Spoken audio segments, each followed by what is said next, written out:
ఈ పెన్ ఏదైతే ఉందో దీన్ని కత్తెని అంటారా?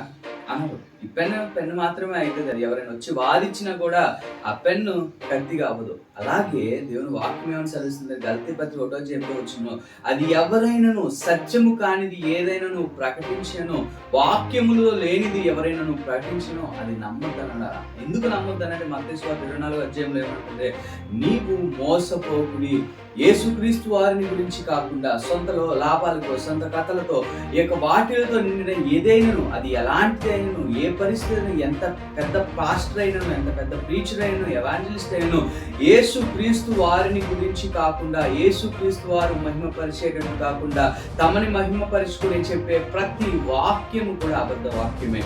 ఏమైతే ఉంటుందో, ఏ వాక్యం అయితే ఉంటుందో ఆ వాక్యము నీ జీవితంలో ఏమవుతుందంటే దీపముగా ఉండాలి. ఎప్పుడైనా దేవుని చిత్తం నీ జీవితంలో నడవాలంటే, ఎవరైనా పెద్ద పెద్ద ప్రాఫిట్స్ ఉంటారు, దేవుని వాక్యములో నుంచి కానిది ఎవరు చెప్పినను, బోధించినది ఎంత పెద్ద ప్రవక్త అయినను, అది ఎంత గొప్ప ప్రవక్త అయినను, దేవుని వాక్యముతో అది సరితూగకపోతే, వాక్యములో నుండి కాకుండా వాళ్ళ సొంత ఆలోచనలతో, తలంపులతో, పైరూపాన్ని చూసో ఏదో ఈ విధంగా ప్రవక్తలు ఎవరికి చెప్పినను నమ్మొద్దు, మోసపోకుడి, సత్యమును మాత్రమే అనుసరించండి. ఒక్కసారి ఒకే ఒకటి గమనించండి, ఒక మైండ్ లో పెట్టుకోండి. ఏంటంటే దేవుని వాక్యము నీకు ఆయన బిడ్డల ద్వారా వచ్చినప్పుడు అది నీకు శాంతినిస్తుంది, సమాధానాన్ని ఇస్తుంది.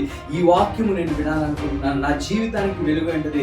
ఎప్పుడైనా దేవుని వాక్యము శోధనలతో ఇలా ఉంటది, ఇలా అవుతావు, ఎప్పుడైనా ఈ సత్య వాక్యము ఆయన కృప, ఆయన సువార్త ఎలా ఉంటుందంటే నిజమైన శుభవార్త మాత్రమే. ఆయన శుభవార్త ఎలా ఉంటుందంటే నీ జీవితానికి శుభము కలుగజేస్తుంది. యేసుక్రీస్తు వారు మాత్రమే ఉండాలి అటువంటి వాక్యములు. అందుకని వినుట వల్ల విశ్వాసం వస్తుంది.